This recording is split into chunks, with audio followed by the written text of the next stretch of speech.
Good morning, a blessed church. We are here gathered online, virtually. Some of us are at home. Some of us maybe, in our rooms, nakakaranas ng masamang pakiramdam, but still ready to worship the Lord, no? Kasi wala naman talagang makakapigil sa atin para magpuri sa Panginoon. I remember the time when I was not yet called. Alam natin na lahat tayo ay predestined by the Lord. So we were chosen way before the foundation of this world was found, that was placed in its whatever source. Pero we have been through the darkness, and because of the blood of the Lord Jesus who washed away our sins, eto tayo ngayon, nakakatayo, we are able to worship in spirit and in truth, na kaya nating i-appreciate yung awesomeness ng Panginoon natin. No? I want you all to open our Bibles, electronic man or hard copy, sa Ephesians 1:4-8. Right? Tayo po ay sabay-sabay na magbasa ng word ng Lord. Sabi dito, "For He chose us in Him before the creation of the world to be holy and blameless in His sight. In love, He predestined us for adoption to sonship through Jesus Christ, in accordance with His pleasure and will, to the praise of His glorious grace," again, "to the praise of His glorious grace, which He has freely given us in the one He loves, which is Jesus Christ. In Him, in Jesus, we have redemption through His blood, the forgiveness of sins in accordance with the riches of God's grace that He lavished on us. Right? With all wisdom and understanding, He made known to us the mystery of His will according to His good pleasure, which He purposed in Christ, to be put into effect when the times reach their fulfillment, to bring unity to all things in heaven and on earth under Christ." So all of the things dito na sinabi, so binasa ko na rin po up until verse 10. Napakasarap pagbulay-bulayan, no? That the Lord actually chose us. He has a plan for us. And even if that means that the plan is for the sacrifice of His Son. And Jesus Christ took that sacrifice willingly not just for our redemption, but first and foremost to the glory of His name. Okay, so mga kapatid, let us all pray para masimulan natin ang ating awitan. Let's all bow our heads and close our eyes in prayer. Lord Jesus, Lord God the Father, O Holy Spirit, we come to you. We come to you in humble reverence, O Lord. Today, we want to worship you, and we will acknowledge in our songs, O God, how gracious you are, how great you are, Panginoon, and that through your blood, through your graces, that's the only way, Panginoon, that we were saved. We are able to stand up. We are able to stand up and worship and appreciate the beauty of your glory. Dalangin po namin ang iyong pagsama throughout our worship. In Jesus' name I pray. Amen and amen.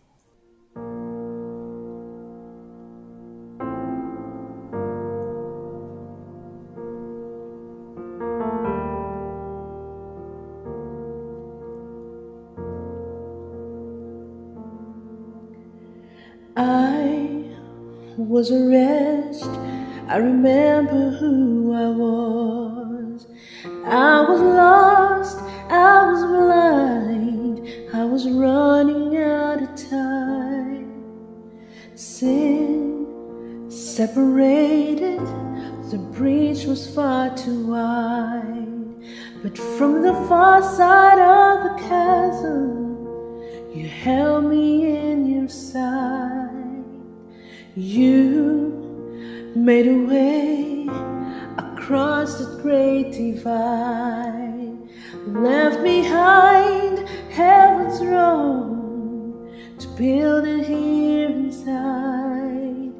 And there at the cross, you paid the debt I owe. Broke my chains, freed my soul. For the first time I had hope. Thank you, Jesus, for the blood applied. Thank you, Jesus, it has washed me white. Thank you, Jesus, you have saved my life, brought me from the darkness into glorious light.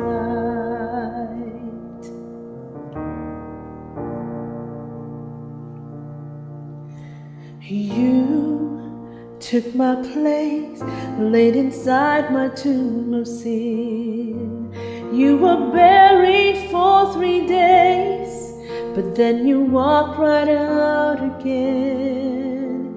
And now death has no sting, and life has no end. For I have been transformed by the blood of the Lamb. Thank you, Jesus, for the blood applied. Thank you, Jesus, it has washed me white. Thank you, Jesus, you have saved my life, brought me from the darkness into glorious light. There is nothing stronger than the wonder-working power of the blood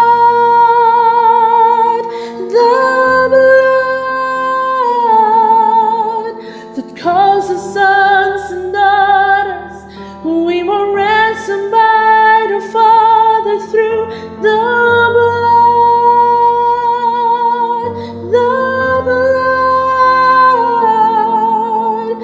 There is nothing stronger than the wonder-working power of the blood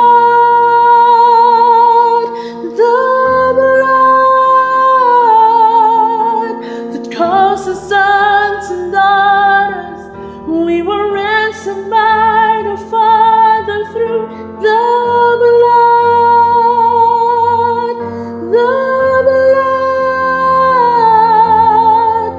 Thank you, Jesus, for the blood applied. Thank you, Jesus, it has washed me white. Thank you, Jesus, you have saved my life,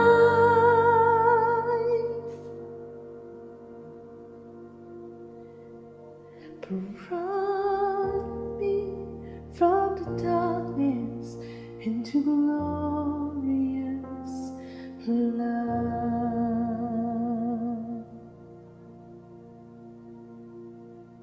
Thank you, my Lord. Praise to you, my King. You have chosen for yourself. Worthy is the Lamb.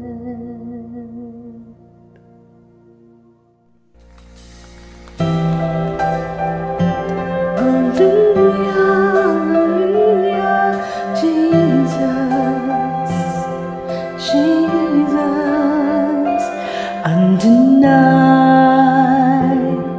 unfailing, undefeated, unchanging, all in all, victorious It's the love of Jesus. Yes.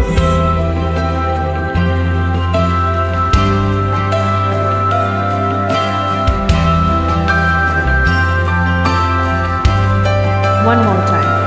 Undenied,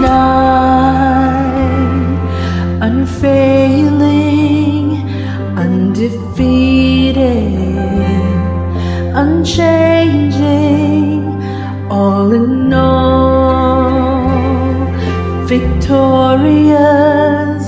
It's the love of Jesus.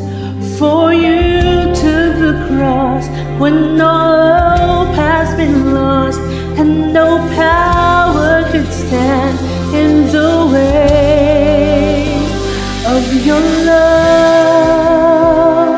Your love, higher than the heavens, stronger than 1,000 seas. Your love, your love, constant through the seasons, stronger than the air I breathe.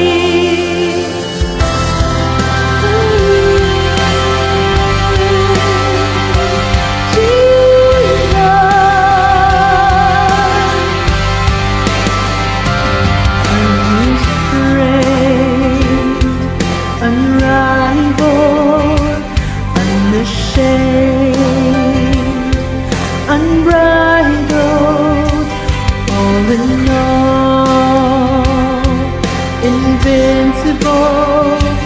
God, your love can never fail. For you took the cross when no hope had been lost, and no power could stand in the way of your love. Your love, higher than the heavens, stronger than 1,000 seas.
your word.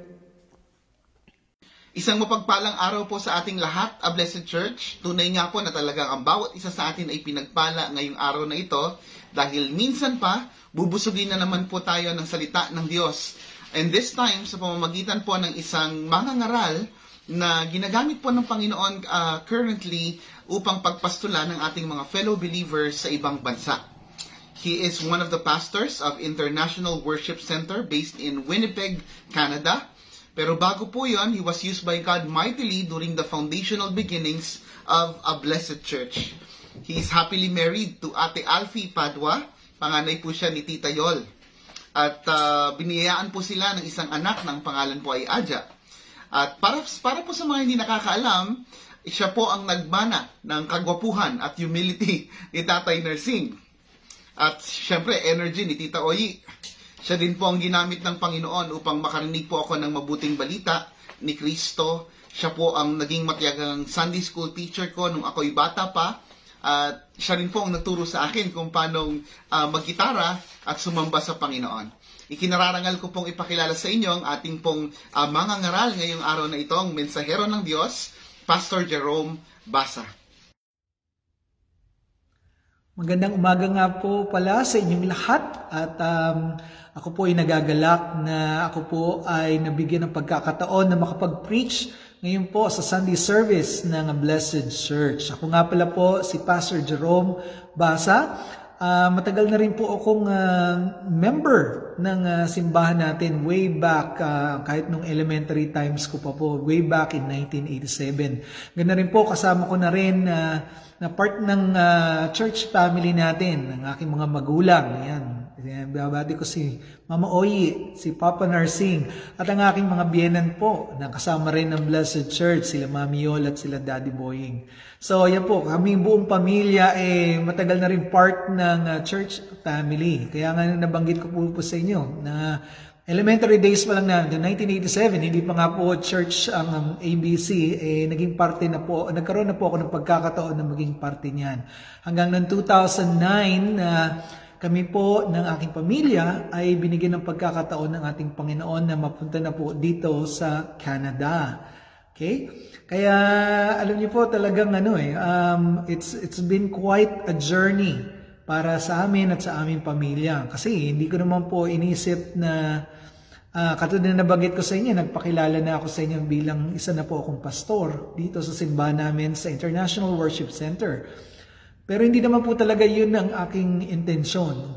Pero iba po talaga ang plano ng ating Panginoon. Kung kaya't nung He called me na maging pastor at the age of 43. Yan, kaya medyo talagang hindi natin alam paano ang mga plano ng ating Panginoon para sa atin.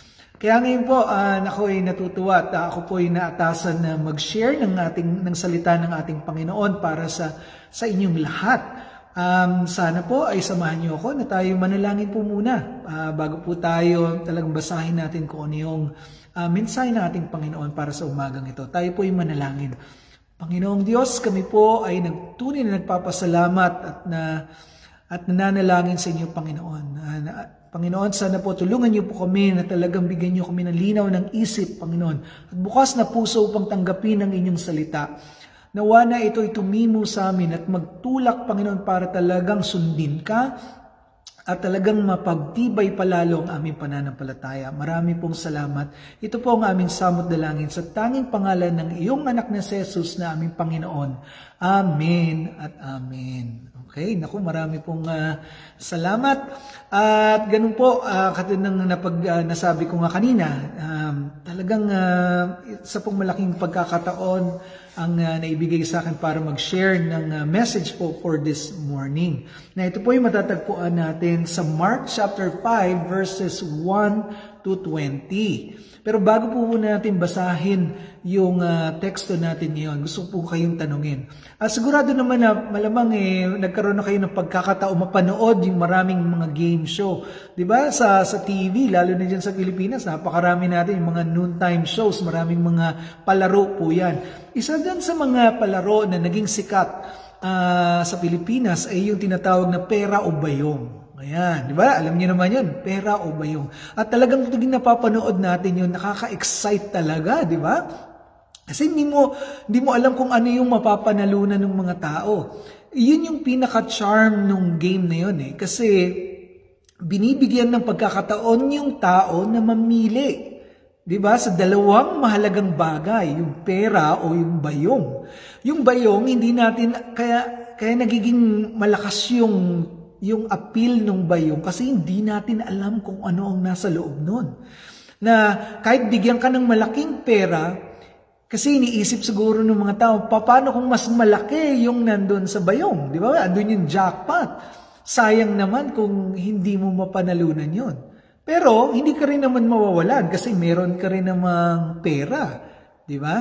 So, yung dalawang pagpili na yun, pera o bayong, di ba, napakahirap na desisyon sa atin. Pero kung titingnan niyo po, lahat tayo nabibigyan tayo ng pagkakataon magkaroon ng desisyon. Di ba? Tayo ay mamili sa dalawang bagay. Di ba? Kung pera o bayong. Naku, hindi natin alam kasi kung ano yung nandun sa loob eh. Di ba? Nakakalungkot nga lang minsan pinili natin yung bayong tapos ang laman pala kunyari arinola o kaya tabo. Di ba? Nakakalungkot tapos nawala na. Hindi na natin makukuha yung pera dahil pinagpalit na natin yung pera doon sa tabo o kaya doon sa kung anumang hindi mahalagang masyado na bagay. Di ba? Kaya dapat maging mahalaga sa atin yung tamang pagpili, tamang pagdidesisyon sa mga bagay niyan. At yan yung matututunan natin sa storya natin ngayon na makatatagpuan sa Mark chapter 5 verses 1 to 20. Ayan, medyo may kahabaan lang po ng konti yung storya natin. Pero samahan niyo po ako at gusto ko pong basahin po ito sa inyo. At hihimay-himayin natin kung ano ba yung gusto ng Panginoon na gawin natin. Paano bang naging related ang pera o bayong doon sa ating pag-uusapan ngayong umagang ito? Actually, it's a matter of choice din yan. It's ang ating pong tema ng ating mensahe ngayon ay tungkol sa pagtamang pagpili. Kaya basahin po natin yung ating teksto para sa umagang ito. Ito po ay sa Mark chapter 5 verses 1 to 20. Ito po ang sabi po dito.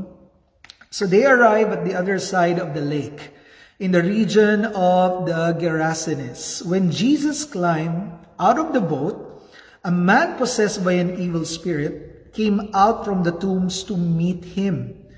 This man lived in the burial caves and could no longer be restrained, even with a chain. Whenever he was put into the chains and shackles, as he often was, he snapped the chains from his wrists and smashed the shackles. No one was strong enough to subdue him. Day and night, he wandered among the burial caves and in the hills, howling and cutting himself with sharp stones. When Jesus was still some distance away, the man saw him and ran to meet him and bowed low before him.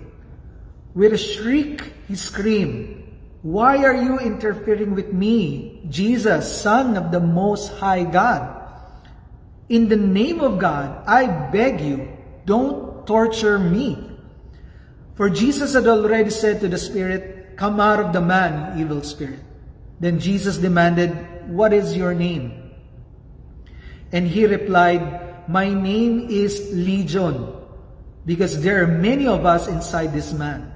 Then the evil spirits begged him again and again not to send them to some distant place.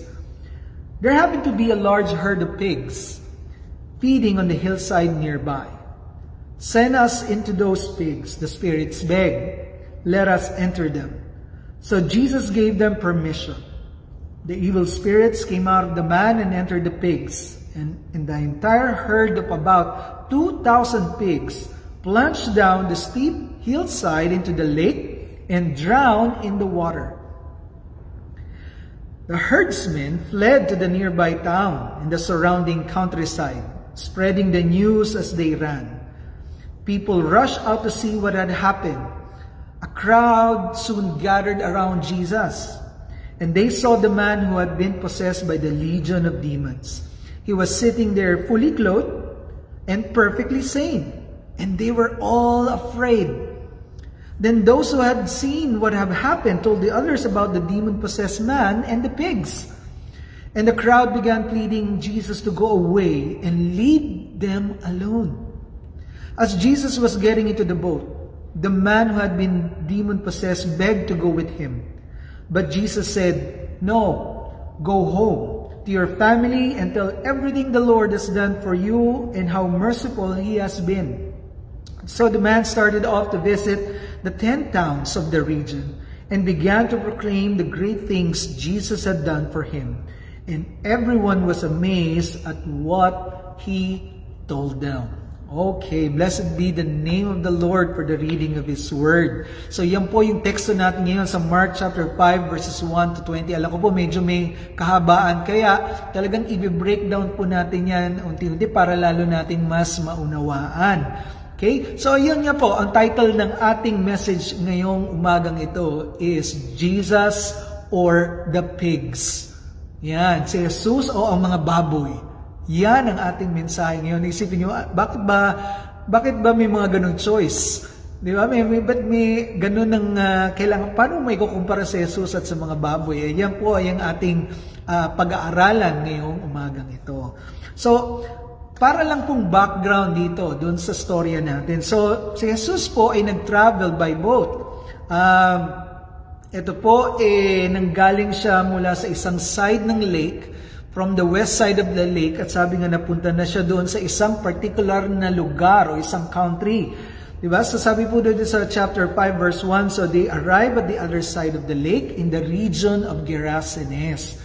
Ngayon po, bago siya nakarating doon, kung titingnan po natin yung chapter 4 ng Mark chapter 4, actually, galing sa pagtuturo ang ating Panginoong Jesus. Ngayon, nung medyo marami ng tao dun sa tinuturuan niya, sabi niya, sumakay na tayo ng bangka at umusad na tayo. Medyo gabi po yun. Alam niyo po, ito yung nagkaroon ng malakas na bagyo. Na habang natutulog si Jesus at nagpapahinga, na natakot yung mga apostles kasi akala nila mamamatay na sila doon sa tindi ng bagyo. At nung ginising nila si Jesus, pinakalma ng Panginoon ang mga hangin just by saying the word. Right? And so that was an amazing miracle na nangyari po. Pero ngayon, pagkatapos, apparently, sabi po dito sa Mark chapter 5, sila po ay napunta sa isang lugar, bagong lugar. Ito yung sinasabi, the region of Gerasenes. Para ko lang pong bigyan kayo ng idea kung nasaan po itong lugar na to. Kasi, iniisip ko dati, ano pa ba ito? Parte pa ba ito ng Israel? Actually, yung lugar pong ito ay hindi na po parte ng Israel. Okay? Ito pong region of Gerasenes or the city of Gadara ay isa po sa tinatawag nilang yung Decapolis. Okay, ano po ba yung Decapolis? Deca means 10. Ibig sabihin po, ito po ay group of 10 cities na nandun po sa lugar na yon, na sa east side ng Israel. Ngayon, karamihan po doon, ang mga nakatira, hindi na po mga Hudyo. Ang mga nakatira doon ay malimi, puro mga Griego at mga Romano. So, normally, kung yun ang karamihan ng mga nakatira doon, hindi sila naniniwala sa ating Panginoong Diyos. Hindi nila kilala o hindi nila alam o sinasamba ang Diyos ni Abraham, ni Isaac, ni Jacob. Hindi nila yun kilala. Kaya, kumbaga, ito ay masasabing, ito ay mga lugar ng mga Gentile o mga Hentil. Okay? Kung kaya, nung si Jesus napunta doon, ang nakakatuwa po dito, nakakagulat po dito, merong isang tao na possessed by an evil spirit. Ito po, nasasapian ng masamang espiritu, ha? Sabi po, came out of the tomb to meet him. Nanggaling doon sa mga libingan. O doon sa parang sementeryo nila, no? Na may mga tombs. Lumabas siya doon. Kasi noon po, nung mga unang panahon, ang mga sementeryo, hindi naman katulad ng parang may mga nicho noon, di ba? Ang mga libingan noon nasa mga kuweba.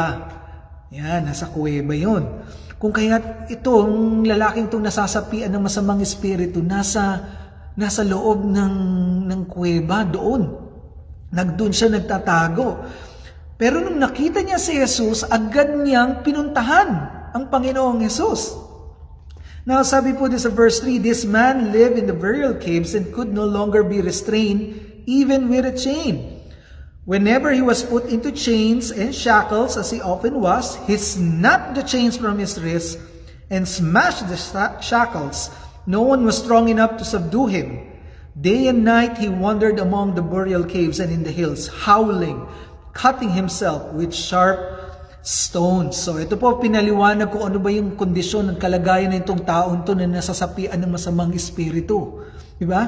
Sabi daw, napakalakas daw nito. Kahit po siya ikadenahan, talian, siya lagi nakakawala, nasisira niya yung mga kadena.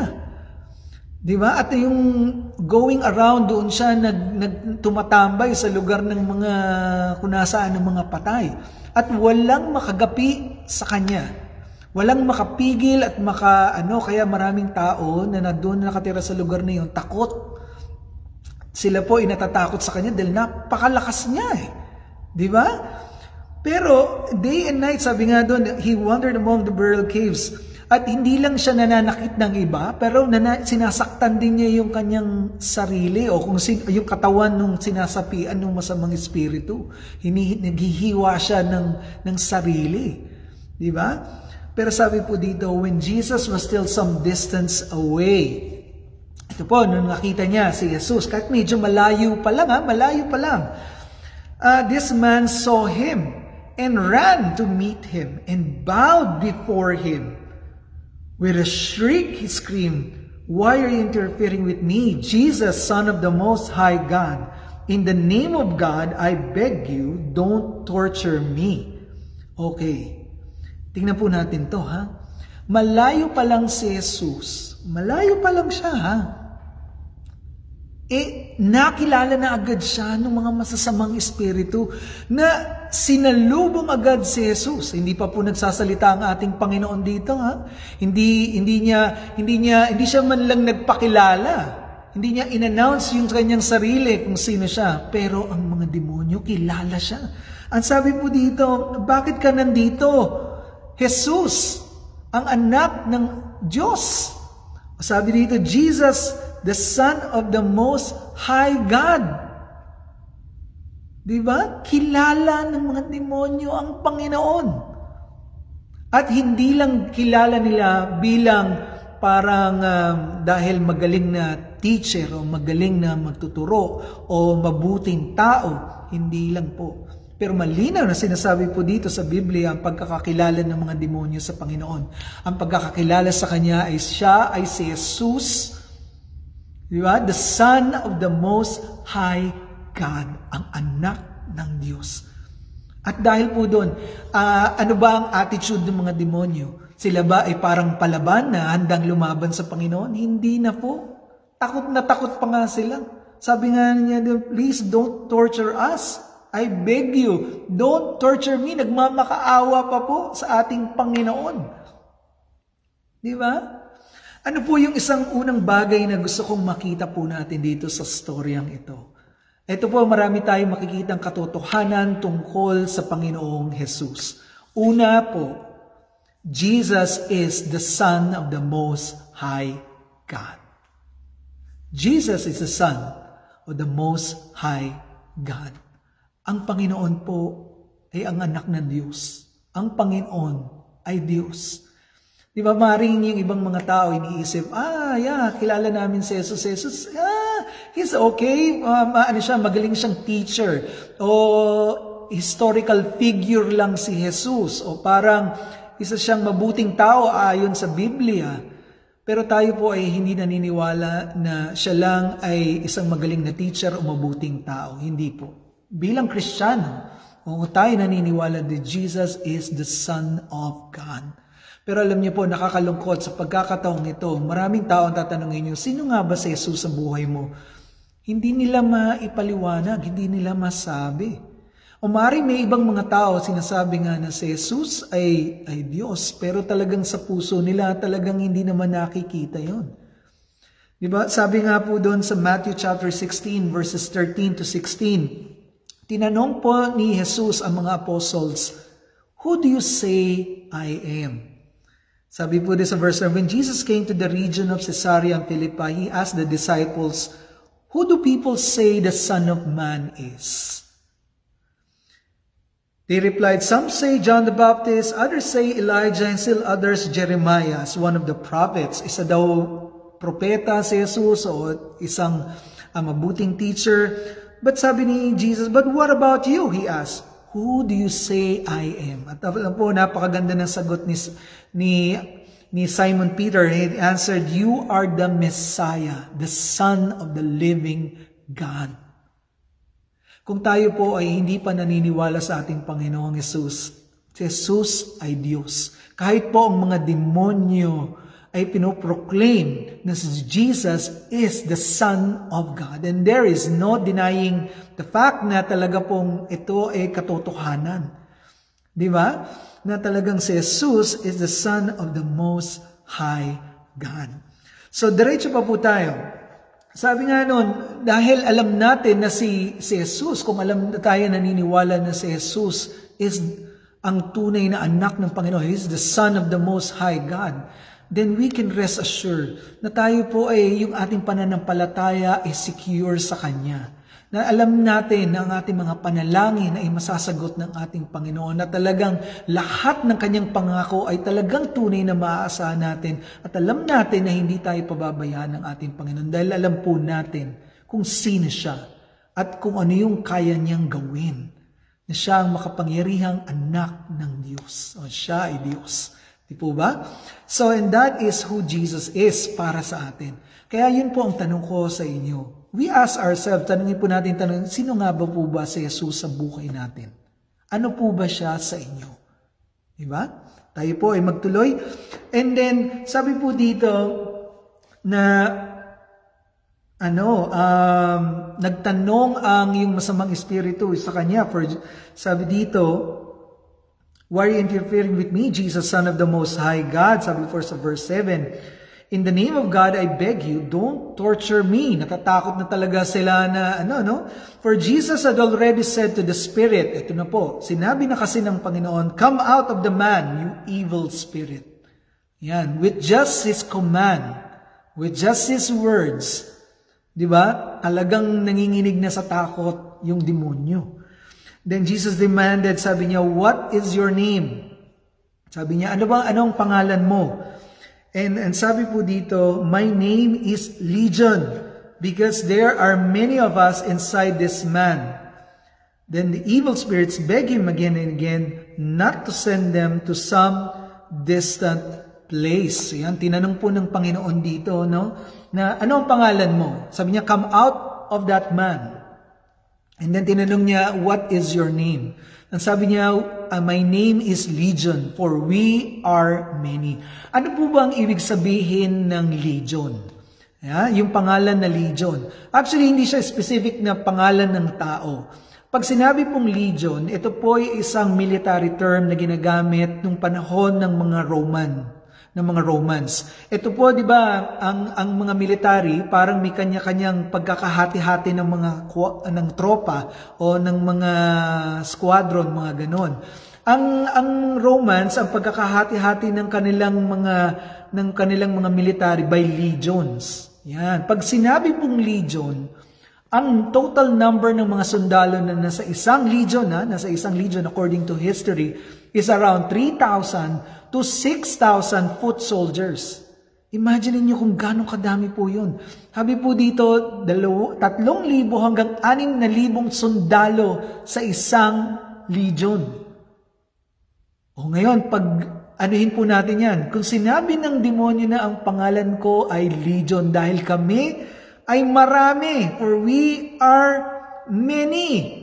So hindi lang po to 3, 2, 4, 10 ng demonyo, ito po ay 1,000. Di ba? At para lang ma-imagine natin kung ganong karami, sabi po dito, then the evil spirits beg him again not to send them to some distant place. There happened to be a large herd of pigs feeding on the hillside nearby. Sabi niya, send us to those pigs, the spirit begged. Let us enter them Yan, humingi sila ng permission kay Jesus, no? Nakikita po natin dito na hindi sila makapagdesisyon, makagalaw ng walang permission ni Jesus. Di ba? So we can see here, isa pong katangian na naman ng ating Panginoon na Jesus has authority over unclean spirits. Right? Jesus has the authority over unclean spirits. Yan, meron siyang kapangyarihan dyan. At talagang parang kesa sa yung mga napapanood natin sa pelikula na talagang parang mas, siyempre mga pelikula, yung mga horror movies na napapanood natin, na nakikita natin, para mas makapangyarihan pa yung mga masasamang espiritu over sa kung ano man bagay na panlaban natin sa kahit sa mga panalangin, parang sinasabi, walang kapangyarihan ng Diyos nyo, parang ganun. Minamak ang Panginoon sa mga pelikula, pero ito po ang katotohanan. Alam niyo po, tandaan niyo, ang ating kalaban ay ang father of lies, ang ama ng kasinungalingan. Talagang ipoproject niya talaga sa atin na mas makapangyarihan siya kaysa sa ating Panginoon, pero isa po yang kasinungalingan. Makikita po natin dito na mas makapangyarihan ang ating Panginoon. At para pa po lalo nating makita, sabi po dito, sa verse 11, there happened to be a large herd of pigs feeding on the hillside nearby. Send us into those pigs, the Spirit begged, and let us enter them. Sabi doon, so Jesus gave them permission. Binigyan niya kaya lang sila nakakilos dahil binigyan sila ng permission ng ating Panginoon. And as evil spirits came out of the man and entered the pigs, and the entire herd of about 2,000 pigs, 2,000 po, plunged down the steep hillside into the lake and drowned in the water. 2,000 pong baboy. So kung parang legion, yung sinabi ko nga po sa inyo, 1,000 po yung dami nito. Imagine niyo po doon sa taong yon na nasasapian ng masamang espiritu, hindi lang isa, kundi 1,000. O pwede po natin safe to say na almost 2,000 na masamang espiritu ang nasa loob lang ng isang tao na yun. Imagine niyo po kung gaano karami yun. Pero ni isa sa kanila ay walang laban sa ating Panginoon. Excuse me po. Walang laban sa ating Panginoon. Naalala ko po nung bata ako, nung meron kaming bahay noon sa Terero, diyon sa may Cagayan, diyan sa Cavite City. Luma na po yung bahay namin. Although na-renovate naman po siya, pero naalala ko po nung panahon na nung bata ako, naglalaro kami doon sa kalye. Yung mga kasi nga bagong lipat kami, yung mga kalaro namin, yung mga kalaro ko lagi sinasabi, naku, merong multo dyan merong mumu dyan o multo dyan sa bahay ninyo. May pangalan pang ang binigay, nalimutan ko na po yung pangalan. Pero sinabi na may dating nakatira dyan. Alam yung mga chismis ng mga ganun, sabi-sabi. Hindi ko rin naman alam kasi hindi naman ako taga doon dati pa. Pero ang problema po nun, as a child, ako bilang bata, naglalaro na sa isip ko yun na parang nagdadala ng takot sa akin. Diba? Pero sa totoo naman, hindi ko naman sigurado kung totoo yun o hindi. Pero nagkakaroon na po ng takot sa aking isipan. Diba maraming ganun ginagawa po ng kaaway natin na tayo ay matakot o tayo ay mapanghinaan ng loob, mapanghinaan ng pananampalataya. Pero wag po nating kalimutan. Sabi nga po, sa 1 John chapter 4 verse 14, if I'm not mistaken, sabi for then he is greater. Yung he who is in us is greater than he who is in the world. Kung sino po yung nasa sa loob natin ay mas makapangyarihan kaysa doon na nasa mundo. Ibig sabihin po kung tayo ay nanampalataya na sa ating Panginoong Hesus, si Kristo ay nasa sa atin. At ganun pa man, wala na po tayong dapat ikatakot dahil tayo ay nasa sa Panginoon at hindi niya tayo pababayaan. Diba? At kung kaya siya ay mas makapangyarihan pa sa kahit na anong demonyo. Pero hindi natin siya, syempre, hindi tayo naghahamon ng away. Hindi natin hinahamon ang kalaban. Diba? But we resist him. At kaya po natin yan iwaksi sa ngalan ng ating Panginoon. Kaya tandaan po natin na ito ang kapangyarihan ng Panginoon. Ibang klase, ibang level po si Jesus Christ sa kapangyarihan niya. Wala pong kalaban-laban kahit libo-libo pa yan ng mga demonyo. Walang laban yan sa ating Panginoon. Kung kaya kailangan po natin, minsan iisipin natin, maraming influensya ang kalaban natin ngayon. Sa totoo po, makikita natin na talagang katotohanan ng yung talagang nang i-influence ang mga demonyo sa mga desisyon ng mga tao, lalo na kung wala ka pa sa ating Panginoon. Lalo na kung tayo ay nagpa-participate pa sa mga things that are in the occult, yung mga kung ano-anong mga bagay na hindi na sa Panginoon, yung mga yung mga ibang natin pinaniniwalaan na hindi naman na nasa Biblia. Di ba? Hindi na po natin kailangan yung mga ganon Kasi ang kapangyarihan ng Panginoon ay more than enough. Di ba? Para talagang to help us in our need. Hindi na po natin kailangan ng mga agimat, ng mga kung ano-anong mga bato o kung ano pa pong mga pinaniniwalaan natin. Hindi na natin kailangan ng mga ganon. Dahil po ang Panginoon ay sapat na. Ang kapangyarihan niya ay sapat na. Kaya talagang tayo ay nananampalataya dapat sa Kanya. And talagang alam ko po na maraming tao na talagang in bondage to this.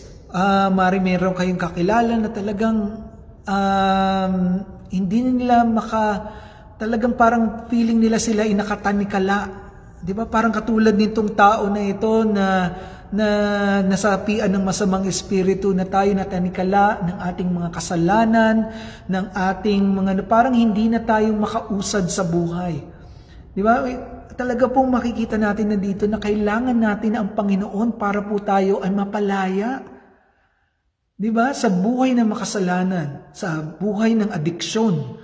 Di ba? Kahit na minsan po, kahit na anong subok natin para baguhin yung ating sarili.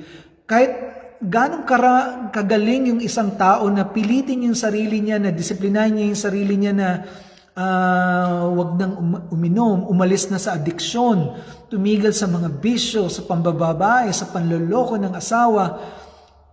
Alam niyo po, minsan dahil yun sa pitak ng laman, kahit na ganong kaganda yung intensyon natin, hindi tayo makapagtagumpay. Alam niyo, hindi tayo makaahon-ahon doon sa pagkalugmok natin sa kasalanan kasi nga, kinakaya po natin sa pamamagitan ng ating sarili.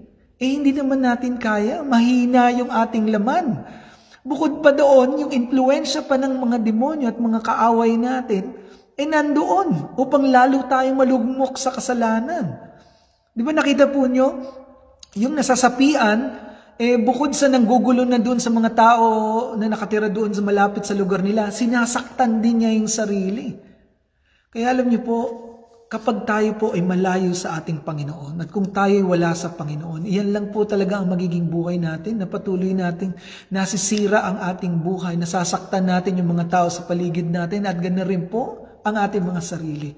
Kung kaya't na inaano ko po kayo, na hinihimo ko kayo na talagang ang Panginoon lamang ang pwedeng magbigay sa atin ng kalayaan. Wala na pong iba. Lumapit tayo kay Jesus. Dahil si Jesus lang na may kapangyarihan para magpalaya po sa atin. At yun po yung ating susumunod na punto, that Jesus liberates the captive. Jesus liberates the captive. Ano po ang sabi dito? Sa verse 13.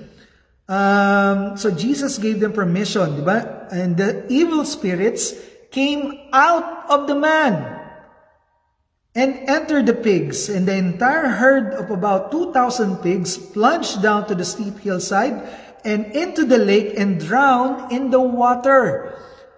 Nung sinabi at binigyan na ng permiso ng Panginoon na sige, doon kayo pumunta sa mga baboy, umalis yung mga masamang espiritu, yung libo-libong masamang espiritu doon sa tao at tumungo na sila doon sa mga baboy. Yung mga baboy na nasapian ng masamang espiritu, nagkagulo-gulo na sila at nagdire-diretso na sila doon sa lake at nilunod nila yung kanilang mga sarili. Di ba? Kaya nga sabi ko nga sa inyo, ang mga demonyo talagang ang pinaka-purpose nila to destroy. Di ba? Kahit ngayon, hayop na yun, talagang namatay lahat yun. Pero ang maganda pong sinabi doon is the evil spirits came out with God's word, with God's command. Umalis po ang masamang espiritu. At sabi po doon na the herdsmen, sabi po sa verse 14, the herdsmen fled to the nearby town and the surrounding countryside, spreading the news as they ran. People rushed out to see what had happened. And a crowd soon gathered around Jesus, and they saw the man who had been possessed by the legion of demons. He was sitting there fully clothed, perfectly sane, and they were all afraid. So, kinalat na po yung balita, yung mga nakita ng mga tao na nag-aalaga ng mga baboy, kung ano po yung nangyari, ay nagtakbuhan po sila doon sa town at sinabi ko ano lahat yung mga pangyayari. Siyempre, gusto makita ng mga townspeople kung totoo nga ba itong kinukwento na to. And so they went and see kung ano nga po yung nangyari. Nakita nga nila doon yung dating kinakatakutan nilang tao na nasasapian ng masamang espiritu. Sabi po dito, he was sitting there, fully clothed, perfectly sane. Na maayos na yung pananamit, maaliwalas na yung mukha at mukhang matino na. Pero sinabi po doon, natatakot pa rin sila. Siyempre, hindi nila alam kung totoo ba ito. Pero nakita po nyo, ang pagpapalaya ng Panginoon ay nagdudulot ng talagang ibang klaseng kaginhawaan sa isang tao. Di ba? Kung kayo po ay matagal nang nalayo sa ating Panginoon at nararamdaman nyo yung buhay nyo, parang paulit-ulit na lang nito na hindi ka na makaangat-angat, hindi ka na makalaya-laya. Kapatid, kaibigan, kailangan mong lapitan ng ating Panginoon. Siya lang ang makakapagbigay ng kalayaan na hinahanap mo mula sa lahat ng tanikala ng kasalanan na talagang nagtatali sa iyong kamay. Dahil hindi mo yan makakaya ng sa sarili mo. Kundi kailangan natin ang kapangyarihan ng ating Panginoon. At kaya yung taong pinalaya ng Panginoon, naging maaliwalas na yung kanyang mukha. Diba? At talagang manghang-mangha yung mga tao. And then those who, sabi sa verse 16, those who have seen what had happened told the others about the demon-possessed man and the pigs. And the crowd began pleading with Jesus to go away and lead them alone. Ito po ang nakakapagtaka. Nakita na po ng mga tao si Jesus. Nakita nila ang kapangyarihan ng Panginoon. Narinig nila na sinabi ng demonyo, Jesus, the Son of the Most High God. Diba? Narinig na nila na, ito pala ang anak ng Diyos. Nakita nila ang kapangyarihan ng ating Panginoon, ng pinalaya ng ating Panginoon yung nasasapian ng masamang espiritu. Na sinunod siya agad. Sa takot. So walang makakapag-deny doon sa miracle na nangyari at nakita po yun ng mga witnesses. At ang malaking ebidensya ay yung tao na pinalaya ng ating Panginoon. Pero bakit po ba na yung mga tao pinili na sabihan sa Jesus na pwede umalis na lang. Diba? Kung umalis na lang si Jesus. Alam niyo po, ito po yung last point natin. Sabi nga po dito, Jesus demands a choice. Jesus demands a choice. Alam niyo po, ang pagsunod sa ating Panginoon, talagang it will bring you to a point na kailangan mong magdesisyon kung ano ang balak mong, ano ang gagawin mo. Susunod ka ba sa Panginoon o hindi? Ito po yung inaano natin. Bakit po ba naging ganito yung naging reaksyon ng mga tao? Imagine niyo po, 2,000 baboy yung namatay, nasira, nawasak. Hindi na po nila magagamit yun. Hindi na po nila makakain yun. Nawala na. Diba? Yung mga baboy na yun, it represented the economy ng mga townspeople, ng mga nakatira doon. Pera yun. Yun ang pinagkakakitaan ng mga tao doon. Ngayon natakot sila kay Jesus na baka kung patuloy siya na mag-i-stay doon sa lugar nila at maraming ang tao na madideliver kaso masisira naman yung kanilang kabuhayan, ang pinili nila ay ang kanilang kabuhayan. Ito po yung sinasabi ko niya sa inyo kanina na pera o bayong. Si Jesus o ang mga baboy. Dahil ang mga baboy represents the wealth of the people, the prosperity of the people in that area.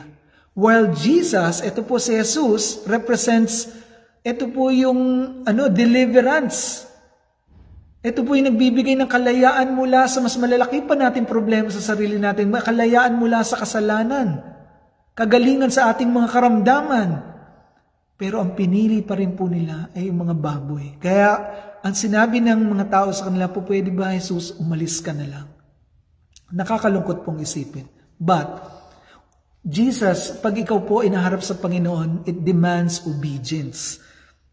Di ba? Talagang tayo po, pag tayo nagkaroon ka ng pagkakataon na when the gospel is presented like this, ano po ang balak natin gawin? Nakilala mo na ang ating Panginoong Jesus, nabasa mo na siya, narinig mo na siya sa maraming mga preaching. Pero sino ba si Jesus sa iyo? At kung nakilala mo na ang ating Panginoon, ano na ang dapat mong gawin? You have to make a choice to follow the Lord Jesus Christ, to obey Him. Diba? Ang sabi nga po dito sa Luke chapter 9 verse 24 to 25, For whoever wants to save his life will lose it, but whoever loses his life for me will save it. What good is it for a man to gain the whole world and yet lose or forfeit his very own self? Ano po ba ang mangyayari kung kahit ba makuha mo ang buong mundo, but you lose your own soul? Kailangan po makita natin kung ano po ang importanteng bagay dito. Diba? You can have all the wealth and the prosperity that you ever wanted, but for what? For what price ang gini-give up po natin? Diba? Hindi na po ito pera o bayong. Dahil malinaw naman po kung ano yung bagay na kinukumpara ngayon dito. Si Jesus na nagbibigay ng buhay na walang hanggan o itong mga bagay na ito na nasa mundo. Diba? Kaya nga po, yan yung ating pagpipilian eh. At alam niyo po na talagang the call is tough. Talagang mahirap po ang tawag ng ating Panginoon. But the reward is matchless. Wala pong katumbas ang binibigay ng ating Panginoon. Walang halaga ng pera na po pwedeng tumumbas doon sa binibigay ng ating Panginoon. Not all the money in the world could buy salvation.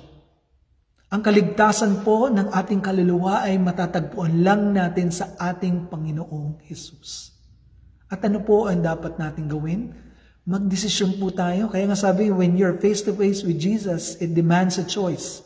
You make a choice. You make a decision to obey Him, to accept Him as Lord and Savior.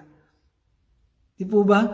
Tanggapin po natin ang Panginoong Jesus bilang Diyos at tagapagligtas sa ating puso. At talagang may papakita natin na tama po ang ating pinili. Maaari nga po na talagang we're gonna miss out doon sa mga ino-offer ng mundo sa atin.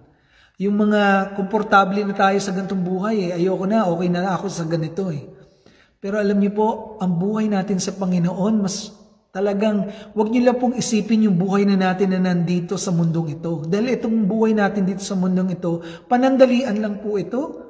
Saglit lang po tayo dito, tayo po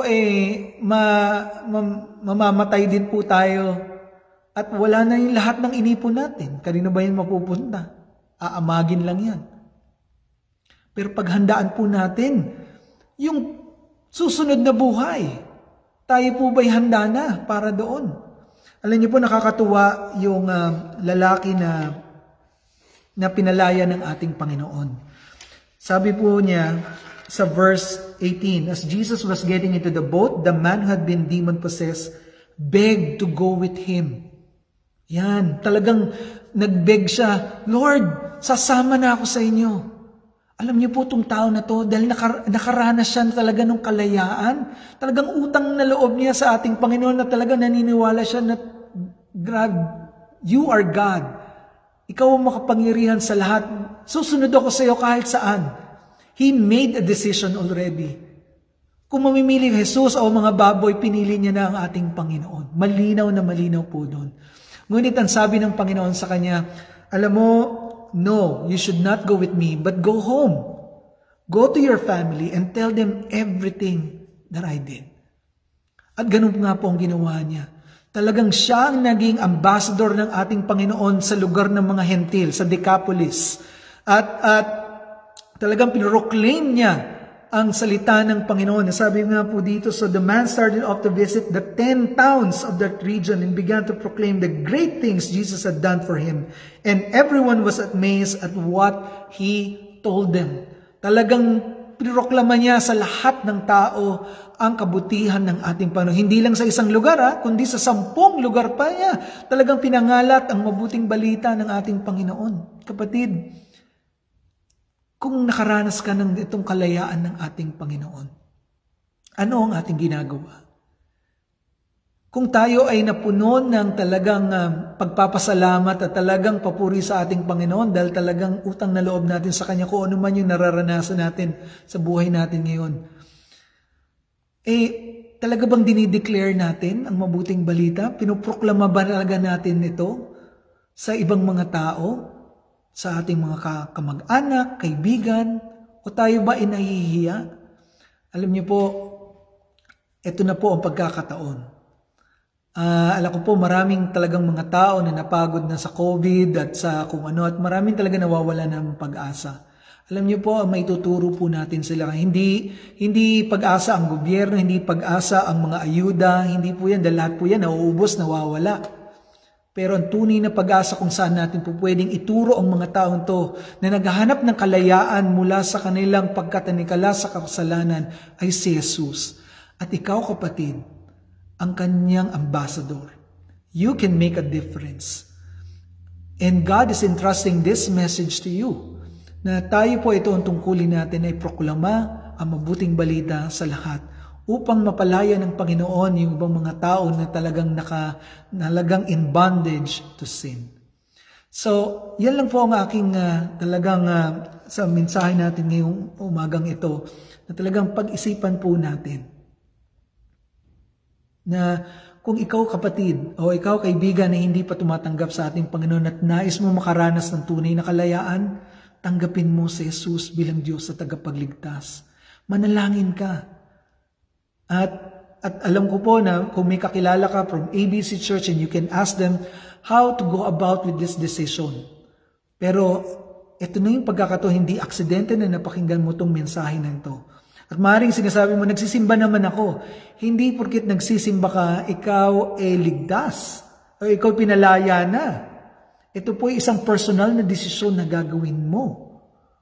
Na tatanggapin mo si Jesus bilang Diyos at tagapagligtas.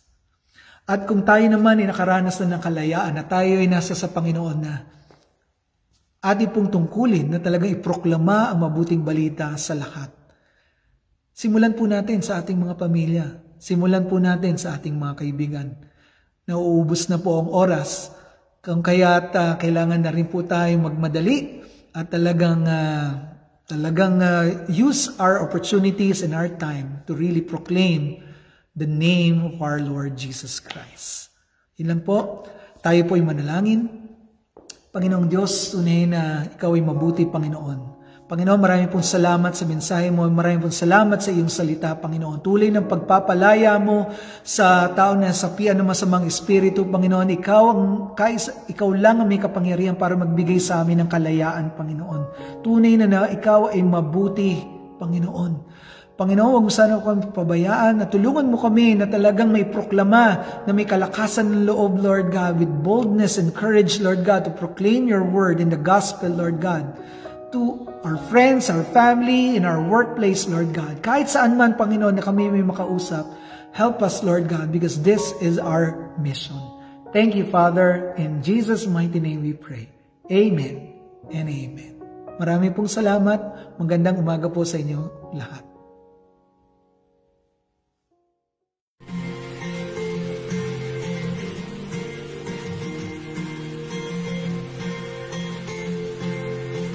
Stand and lift up our hands.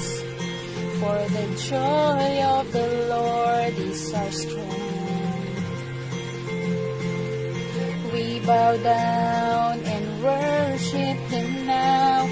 How great, how awesome is He, and together we sing. Holy is the Lord God Almighty. The earth is filled with His glory. Holy is the Lord God Almighty. The earth is filled with His glory.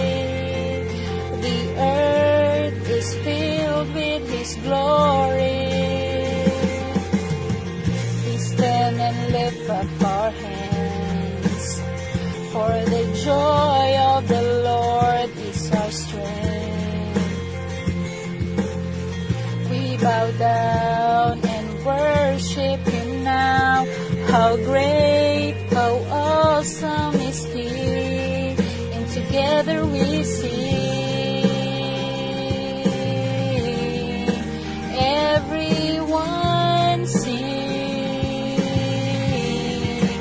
Holy is the Lord God Almighty.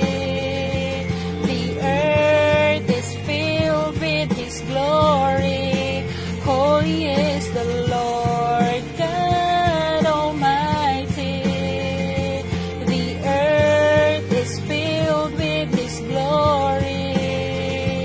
The earth is filled with His glory. It's rising up all around. It's the anthem of the Lord's renown. It's rising up all around. It's the anthem of the Lord's renown. And together we sing. Everyone sing. Holy is the Lord God Almighty. The earth is filled with His glory. Holy is the Lord God Almighty.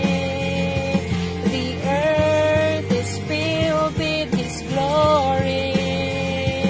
The earth is filled with His glory. The earth is filled with His glory. Holy, holy is the Lord Almighty. Holy, holy. Holy, holy is the Lord Almighty. Holy, holy. ABC family, itaas po natin ang ating mga kamay at tanggapin ang mga pagpapalang nagmumula lamang po sa ating Diyos. At sa Kanya na makapag-iingat sa inyo upang hindi kayo magkasala at makapaghaharap sa inyo ng walang kapintasan at may malaking kagalakan sa Kanyang kalwalhatian, sa iisang Diyos na ating tagapagligtas, sa pamamagitan ni Hesukristo na Panginoon natin. Sa Kanya ang kalwalhatian, kadakilaan, kapamahalaan at kapangyarihan mula pa noong una, ngayon at magpakailanman. Amen. Purihin po ang Panginoon at manatili lamang po tayo para po sa ilang mahahalagang announcements.